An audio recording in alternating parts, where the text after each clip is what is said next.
आहान और आकृति छुट्टी लेकर कालुक के ट्रिप पे निकले थे। बढ़िया रास्ते, अच्छा मौसम, हल्की हल्की बारिश की बूंदें और कोहरे की तरह रह रह कर गुजरते हुए बादल। दोनों बस सोच ही रहे थे कि छुट्टी एकदम सही वक्त पे ली है कि बारिश धीरे धीरे तेज होने लगी और एक जगह गड्ढे में टायर फंस गया।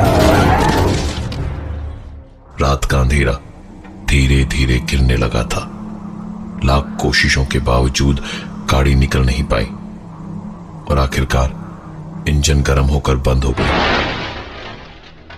सामने बोनट से धुआं निकल रहा था, जली जली सी महक आ रही थी और किस्मत की बात यह कि थोड़ी ही दूरी पर एक भूसे की छत लगाए कुछ टायर रखे थे। जरूर कोई कराची होगा। आहान उतर के भीगता हुआ वहां तक गया तो देखा एक आदमी बैठा है। उसको अपनी परेशानी बताई तो उसने कहा, गाड़ी खराब हो गई है तो परेशान ना होइए साहब, राजेंद्र नाम है मेरा, गाड़ियां यूं ठीक कर देता हूं। काफी देर कोशिश करने पर भी जब कोई फायदा नहीं हुआ तो राजेंद्र ने कहा, रात पास उस कॉटेज में बिता लीजिए आप, सुबह गाड़ी ठीक होते ही आपको बुला लूंगा। राजेंद्र नाम का वो मैकेनिक आहान और आकृति को पास ही उस बरसात में एक कॉटेज में ले गया और वहीं रात भर इंतजार करने को कहा। ये छोटा सा एक कच्चा कमरा था जिसमें एक आवाज करती हुई ट्यूबलाइट जल रही थी। फूस की बनी बहुत मोटी छत थी और 2 खिड़कियां थी। छत फूस के होने की वजह से छत पे बरसात की कोई आवाज नहीं हो रही थी, सिर्फ बहुत हल्की हल्की बाहर पड़ रही बूंदों की आवाज आ रही थी। काफी देर तक वहां बैठे बैठे कब थके हुए आहान और आकृति की आंख लग गई पता ही नहीं चला।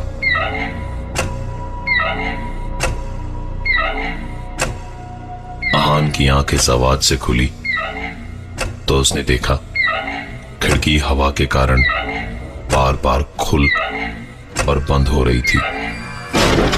खिड़की बंद करके मुंह पर से पानी की छींटे पहुंच के पलटा ही था कि आकृति की ओर देखकर जोर से चीखा। ट्यूबलाइट की रोशनी में उसने साफ साफ देखा कि आकृति के बगल में एक आदमी खड़ा आकृति को देखकर मुस्कुरा रहा था।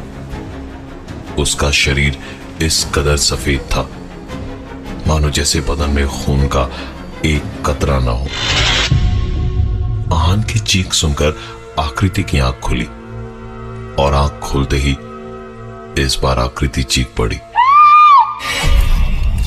क्योंकि आकृति ने साफ साफ एक औरत को देखा जो आहान के पीछे खड़े आकृति की तरफ देखकर मुस्कुरा रही थी। आहान और आकृति तुरंत उस कमरे से बाहर भागे।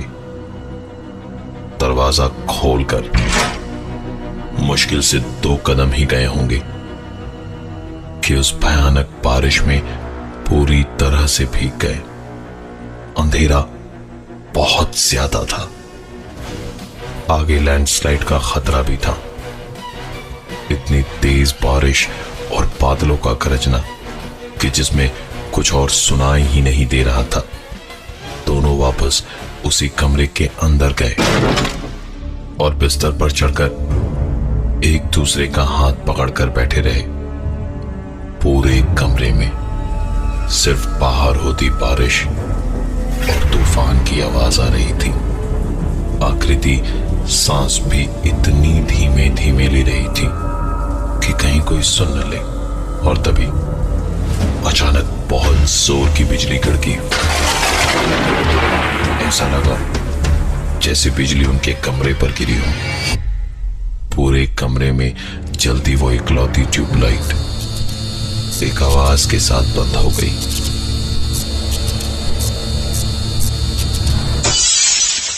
अब कमरे में सिर्फ हल्की बरसात और आहान और आकृति की सांसों की आवाज थी।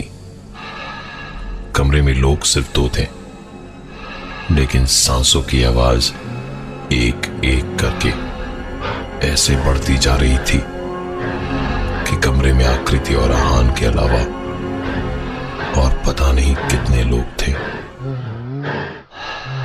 उस खूब अंधेरे में दिखाई तो कुछ भी नहीं दे रहा था। ऐसी भीड़ भरी सांसों की आवाज के साथ ही शायद छत पर से पानी चूने लगा था। आहान ने बिस्तर से उतरकर मोबाइल की टॉर्च जलाकर पूरे कमरे को देखा तो कहीं पर भी पानी की एक बूंद का नामो निशान नहीं था, पर पानी गिरने की आवाज साफ आ रही थी।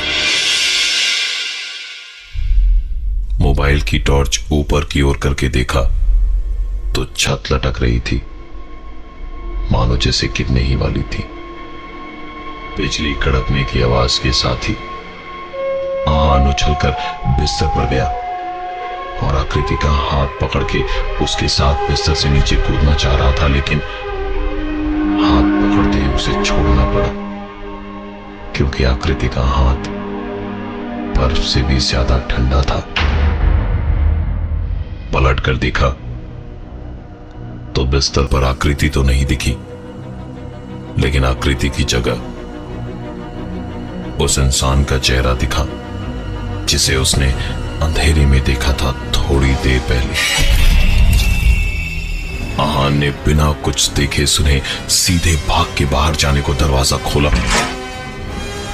तो बरसात में भीगी हुई आकृति उससे लिपट कर रोती हुई बोली, आप दरवाजा क्यों नहीं खोल रहे थे? मैं कब से खटखटा रही थी। आहान वहीं उस कमरे के बाहर आकृति को लेकर बैठा रहा और उस आंधी बारिश में रह रहकर मदद को पुकारते रहे दोनों। कोई तो मदद। बारिश अभी भी हो रही थी, लेकिन काफी धीमी हो गई थी। एक आदमी वहां से गुजर रहा था तो उन दोनों को वहां बैठा देख के रुका और बोला, अरे क्या हुआ साहिब, यहां क्यों बैठे हैं? उसे देखते ही जैसे आहान और आकृति की जान में जान आ गई, लेकिन डर तो दोनों के अंदर बैठ गया था। आहान ने कहा, वो दरअसल हमारी गाड़ी खराब हो गई थी, यहां इस कमरे में हम बैठे थे, पता नहीं किसका है। उस आदमी ने मुस्कुरा के कहा, अरे साहेब, ये तो खाली पड़ा है सालों से, किसी गराज वाले का था, उसकी बीवी का उसके मैकेनिक राजेंद्र से चक्कर हो गया था। जैसे ही आहान ने राजेंद्र का नाम सुना उसे कुछ याद आया। गाड़ी खराब हो गई है तो परेशान ना होइए साहब, राजेंद्र नाम है मेरा, गाड़ियां यूं ठीक कर देता हूं। उस आदमी ने आगे बताया, देखिए मालिक को जब पता चला दोनों के बारे में तो उसने उन दोनों को मार के उनकी लाशें यहीं कहीं दफना दी थी, लेकिन कुछ दिन बाद वो भी अचानक मरे हुए ही मिले। आहान और आकृति ने पूरी बात सुनी और उसके बाद कहा, हमारी गाड़ी थोड़ी दूर पे ही एक छोटे से गराज में है, आप हमें आसपास किसी अच्छे गराज के बारे में बता दीजिए तो हम वहीं चले जाएंगे। ये सुनकर उस आदमी ने हंसते हुए कहा, साहब यहां 12 किलोमीटर तक कुछ नहीं है, हाँ और ऊपर जाएंगे ना तो एक गराज है। आकृति ये सुनकर और ज्यादा रोने लगी। आहान ने उसे चुप कराया और कहा, अरे नहीं भाई साहब, यहीं पास में ही एक गराज है, हमारी गाड़ी वहीं है। यह सुनकर उस आदमी ने कहा, अच्छा चलिए मैं भी देखूं कौन से गराज में है आपकी गाड़ी, आइए। आहान और आकृति जैसे जैसे आगे बढ़ रहे थे वैसे वैसे बरसात भी बढ़ती जा रही थी। दोनों उस आदमी को वहां लेकर पहुंचे तो देखा उनकी गाड़ी बरसात में कोने में खड़ी थी। गाड़ी के वाइपर चल रहे थे, पार्किंग लाइट्स ऑन थी, पर आस पास दूर दूर तक कोई गराज नहीं था। सुबह 1 घंटे में हो जानी थी। लेकिन ऐसे वक्त और इतनी परेशानियों के बाद वो दोनों रुकते भी तो कैसे। बारिश अचानक से बहुत कम लग रही थी। आहान और आकृति ने पीछे पलट के देखा तो वो आदमी जो अभी तक उनके साथ था, वो आदमी पीछे नहीं था। दोनों तुरंत गाड़ी में बैठे और गाड़ी स्टार्ट करने की तीसरी ही कोशिश में गाड़ी स्टार्ट भी हो गई।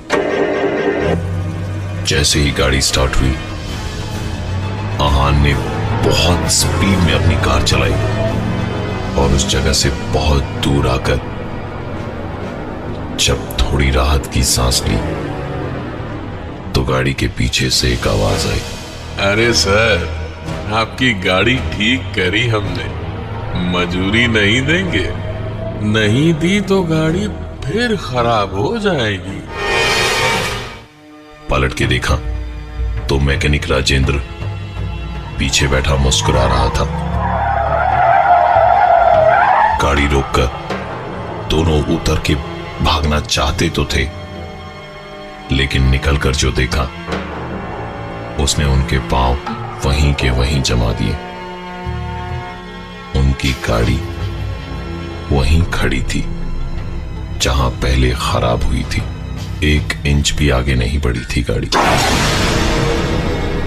पलट के देखा तो जो आदमी उनको लेकर आया था वो वहीं मुस्कुराते हुए खड़ा था। आहान डरा हुआ तो था, लेकिन फिर भी गुस्सा दिखाते हुए बोला, ये कहां फंस गए हम? घर कैसे जाएंगे यहां से? पागल हो जाऊंगा मैं। उसकी बात सुनकर वो आदमी जो उनके पास में खड़ा था, उसने मुस्कुराते हुए कहा, मालिक परेशान न होइए आप लोग, बस कुछ 15 या 20 मिनट में सुबह हो जाएगी। अंधेरा छटते ही कोई दिक्कत नहीं होगी।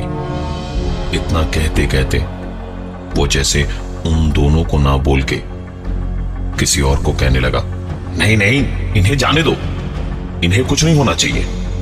आहान और आकृति इधर उधर देखने लगे, लेकिन आसपास कोई नहीं दिख रहा था। तो आहान ने कहा, ये किससे बात कर रहे हो तुम? उस आदमी ने बिना मुस्कुराते हुए ही कहा, आप इधर उधर की बातों पर ध्यान ना दे, सुबह होते ही निकल ले, और 12 किलोमीटर से पहले कुछ भी हो जाए गाड़ी मत रोकिएगा। इतना कह के उसने एक बार फिर किसी से कहा, नहीं, मैंने कहा ना, एक खरोच भी नहीं आनी चाहिए इन्हें, इनका कोई लेना देना नहीं है, जाने दो इन्हें। आहान इस बार छल्ला के बोला, अरे आप आखिर बात किससे कर रहे हैं? तभी पीछे से एक जानी पहचानी सी आवाज आई। हमसे। पलट कर देखा तो राजेंद्र खड़ा मुस्कुरा रहा था।